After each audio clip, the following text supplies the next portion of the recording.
Okay, the topic for today is gastritis.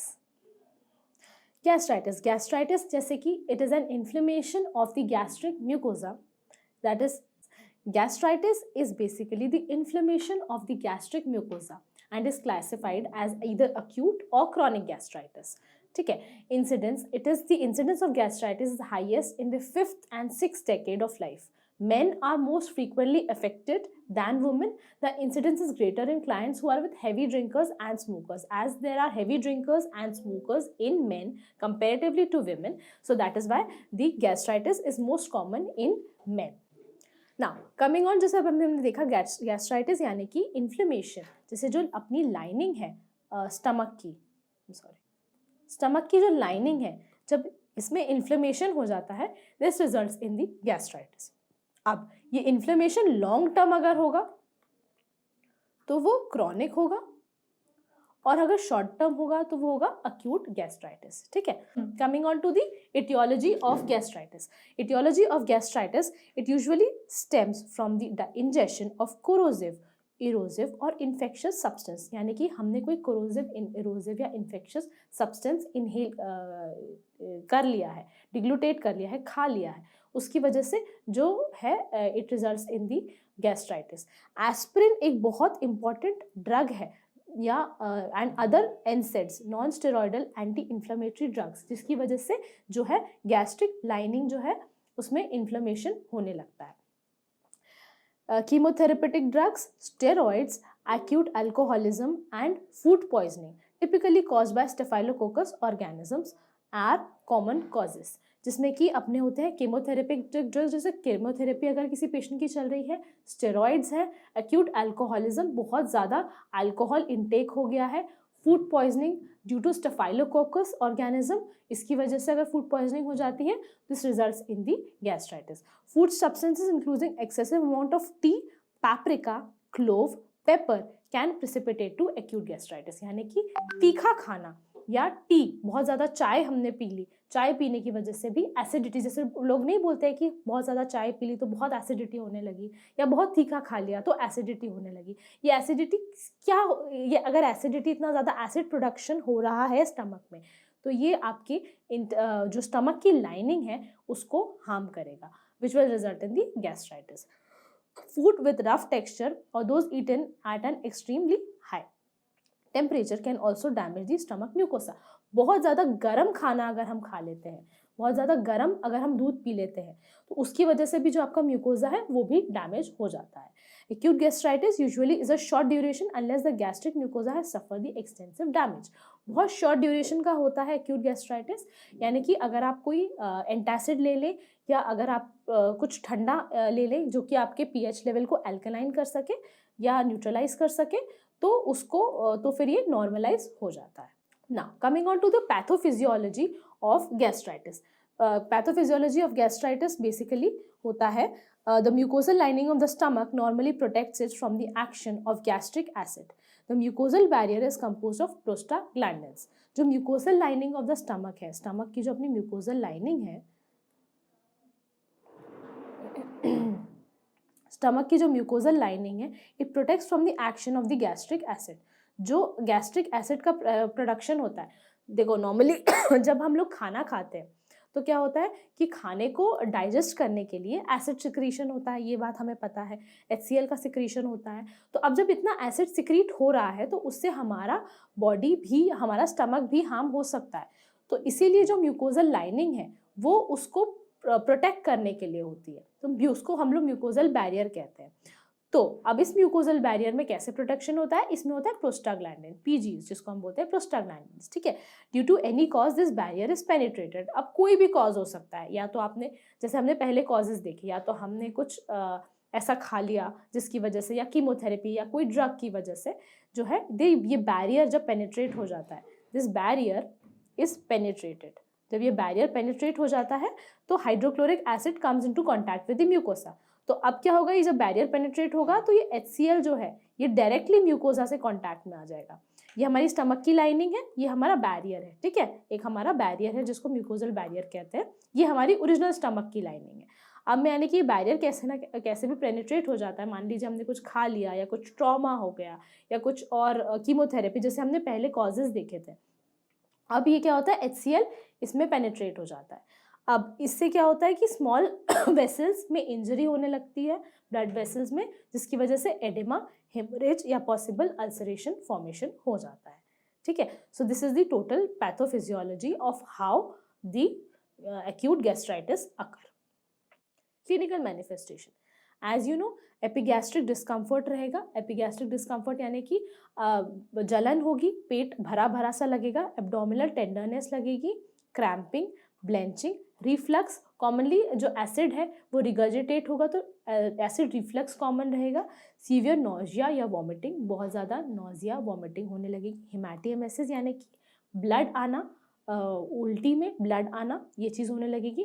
GI bleeding is one only the manifestation. कभी कभी क्या रहता है, सिर्फ जीआई ब्लीडिंग की वजह से ही एक रीज़न होता है एक्यूट गैस्ट्राइटिस का। When the contaminated food is caused of gastritis, diarrhoea usually develop in the 5 hours of injection. अगर आपने बाहर कुछ खाया है, यानी कि जंक फूड खाया है, स्पेशली मोमोज और पानी पूरी और समथिंग लाइक दैट, तो इसकी इंजेक्शन की वजह से डायरिया डेवलप हो जाता है। और 5 घंटे बाद, अगर हमने अभी पानी पूरी खाई है, हमने अभी मोमोज खाए हैं, तो अभी के 5 घंटे बाद ये रिजल्ट दिखाने लगता है। इट कॉजेज, एकदम से गैस्ट्राइटिस होने लगेगा, एकदम से आपको डिहाइड्रेशन या वॉमिटिंग वाले सेंसेशंस आने लगेंगे, तो it results in the acute gastritis. Diagnostic findings, अब डायग्नोसिस क्या रहते रहेगा, diagnosis will be based on the detail history of food intake, medications taken and any disorder related to gastritis। इसमें बेसिकली हिस्ट्री रहती है, पेशेंट की history की वजह से जो है, patient history is very important in this.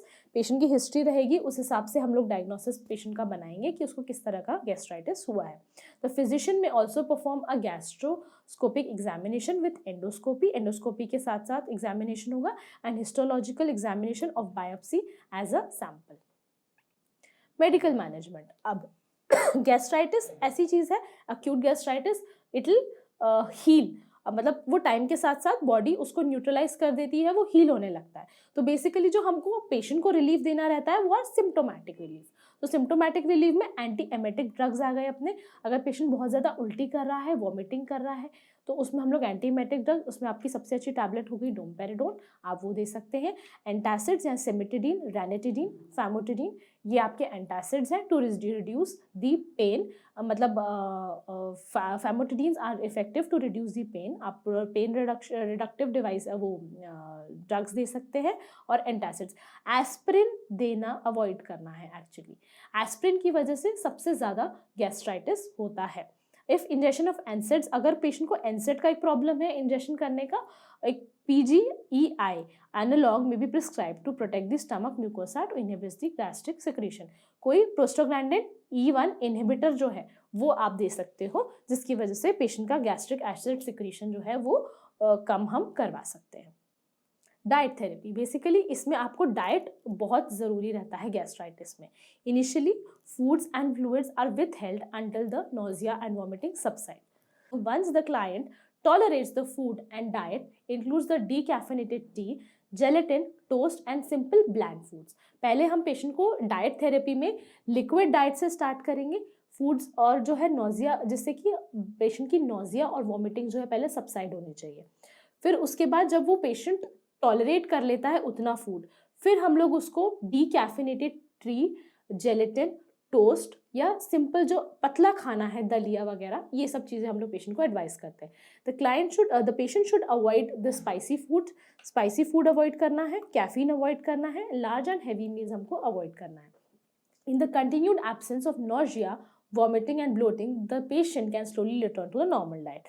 अब हम लोग जब एब्सेंस, अगर नोजिया, वॉमिटिंग, ब्लोटिंग एब्सेंट होने लगेगी तो पेशेंट जो है कंटिन्यूली नॉर्मल डाइट पे रिटर्न हो सकता है।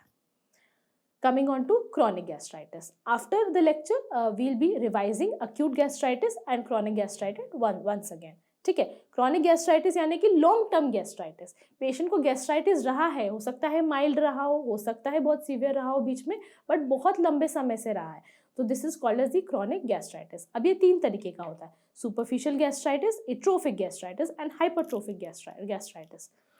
सुपरफिशियल गैस्ट्राइटिस यानी कि reddened and oedematous mucosa with small erosions and haemorrhage, यानी कि जो म्यूकोसा का सरफेस है उसमें स्मॉल इरोजन्स या हेमरेज हो गए हैं पेशेंट को, ये अपना सुपरफिशियल लेयर पे गैस्ट्राइटिस है।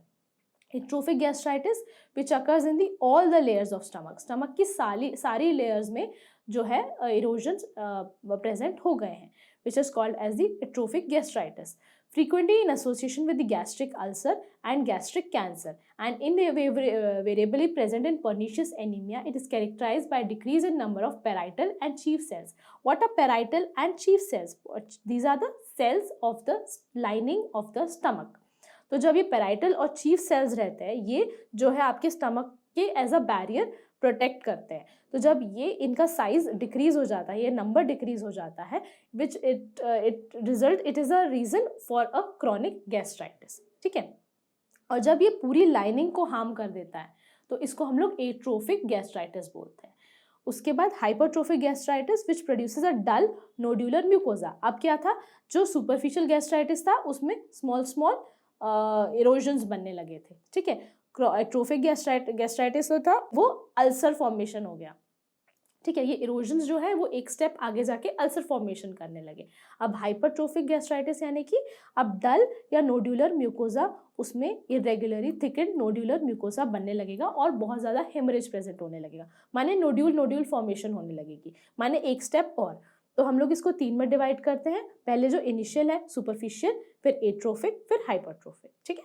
कोई भी चीज़ की हाइपरट्रोफी हो जाती है यानी कि उसके सेल्स का एक्सेसिव मल्टीप्लिकेशन हो जाता है, तो नाम से आप उसको जस्टिफाई कर सकते हैं। Aetiological factor, peptic ulcer diseases which is PUD, infection with helicobacter pylori, H pylori जिसको हम बोलते हैं, बैक्टीरिया और गैस्ट्रिक सर्जरी में lead to chronic gastritis. After gastric resection with gastrogenostomy, bile and bile acid may reflux into the remaining stomach causing the gastritis. अगर कोई gastric surgery हुई है तो जिसकी वजह से बाइल सिक्रीशन, जो कॉन्स्टेंटली बाइल जूस सिक्रीट होता है, उससे जो रिफ्लक्शन होता है उसकी वजह से भी ये हो सकता है। H pylori infection may lead to chronic atrophic gastritis. अगर मान लीजिए आपके स्टमक में बहुत ज़्यादा H पाइलोरी इन्फेक्शन है तो उसकी वजह से भी गैस्ट्राइटिस हो सकता है। Age is a very much risk factor for chronic gastritis. It is most common in older adults. Pathophysiology of gastritis, जो स्टमक लाइनिंग है, pathophysiology of gastritis, stomach lining first becomes thickened. इसमें क्या रहता है कि जो स्टमक लाइनिंग है वो, मान लीजिए अभी हमने जब पैथोफिजियोलॉजी ऑफ एक्यूट गैस्ट्राइटिस देखी थी उसमें हमने क्या देखा था कि स्टमक लाइनिंग थिक हो गई थी, थिक नहीं हुई थी, सॉरी, स्टमक लाइनिंग में पेनिट्रेशन हो गया था, ठीक है, HCl का।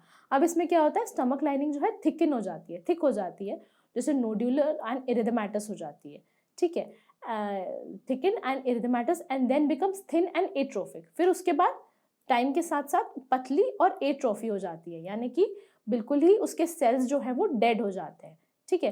It continue deterioration and atrophy. Deterioration माने कि जो सेल्स का डिटोरिएशन हो जाता है, डिटोरिएशन माने कि डेड हो जाते हैं, और एट्रोफी होने लगती है, ठीक है। तो माने कि जो लेयर है पहले थिक थी, उसके बाद फिर और थोड़ी सी पतली हो गई, फिर उसके बाद एक सिंगल लेयर बच गई। तो loss of function of parietal cells, जो आपके पैराइटल सेल्स है और चीफ सेल्स है, इनका जो फंक्शन है वो लॉस हो जाता है, एंड एसिड सिक्रीशन जो है वो डिक्रीज हो जाता है। अब एसिड सिक्रीशन जो है वो भी डिक्रीज हो जाता है। अब एसिड सिक्रीशन डिक्रीज हो गया, लाइनिंग थिकन हो गई, तो हम लोग विटामिन B12 कैसे अब्जॉर्ब करेंगे, तो विटामिन B12 का अब्जॉर्प्शन भी नहीं हो पाता। तो this results in the pernicious anaemia. So इसकी पैथोफिजियोलॉजी बेसिकली लीड करती है पर्निशियस एनीमिया को। Chronic gastritis leads with the pernicious anaemia. Clinical manifestations are vague and may be absent because of the problem and does not cause an increase in the hydrochloric acid. अब जो इसके manifestations हैं वो हो सकता है कि हो सकता है कि ना हो, और इसमें क्या रहता है, एक हाइड्रोक्लोरिक एसिड का एक्सेसिव सिक्रीशन नहीं होता, जैसे कि हमने अभी अक्यूट गैस्ट्राइटिस में देखा। एनोरेक्सिया होगा, यानी कि खाना खाना, भूख ना लगना, फीलिंग ऑफ फुलनेस। डिसेप्सिया यानी कि घुटकने में, खाना घुटकने में तकलीफ होने लगे, वेग एपिगैस्ट्रिक पेन, हल्का सा एपिगैस्ट्रिक पेन होने लगेगा, nausea, vomiting, intolerance of spicy and fatty foods, अगर कोई स्पाइसी या फैटी फूड है तो हम उसको टॉलरेट नहीं कर पाएंगे। कॉम्प्लिकेशंस, ब्लीडिंग, जैसे कि मैंने कहा कि टेरी स्टूल्स आ सकते हैं, हेमेटीमेसिस हो सकता है, पर्निशियस एनीमिया, और even it results to gastric cancer. Medical management, discomfort may lessen with the bland diet, small frequent meals, antacids and H2 receptor antagonists, proton pump inhibitors, avoidance of the food that causes these manifestations। तो अब हम diet patient को बोलेंगे कि हल्की diet ले, उसके बाद स्मॉल फ्रीक्वेंट मील्स, छोटे छोटे मील्स में खाना खाए, क्योंकि हम लोग बहुत ज़्यादा स्टमक में अगर एकदम से बल्क में खाना खाएंगे तो बहुत ज़्यादा एसिड प्रोडक्शन होगा, ठीक है, तो इसलिए छोटे छोटे मील्स में खाना खाए, H2 receptors antagonists, proton pump inhibitors and avoid the food that causes the manifestation। और अगर H pylori बैक्टीरिया की वजह से हो रहा है तो हम एंटीबायोटिक्स देंगे जिससे कि H pylori बैक्टीरिया जो है वो थोड़ा सा कम हो सके। If 1 week of this regime does not succeed in eliminating the bacteria, the regime may be repeated for the additional week। अगर ये हम लोगों का 1 वीक का regime सक्सीड नहीं होता तो फिर हम इसको दोबारा से रिपीट करते हैं। और अगर पर्निशियस एनीमिया डेवलप हो गया है तो intramuscular injections of vitamin B12, because vitamin B12 को हम लोगों को कैसे ना कैसे बॉडी में देना पड़ेगा, तो दैट इज़ वाई हम लोग इसमें विटामिन B12 के इंजेक्शंस देते हैं। Now, we will be revising once the acute gastritis and chronic gastritis. जो acute gastritis है, it occurs when the protective mechanism of the gastric mucosa are disrupted. Basically, जो अपना gastric mucosa है, अगर उसका gastric barrier जो है, उसमें disruption हो जाता है, तो ये क्या करता है, जिस बैरियर से नीचे जो अपना ओरिजिनल गैस्ट्रिक म्यूकोजा है उसमें पेनिट्रेट कर जाता है क्या, HCl।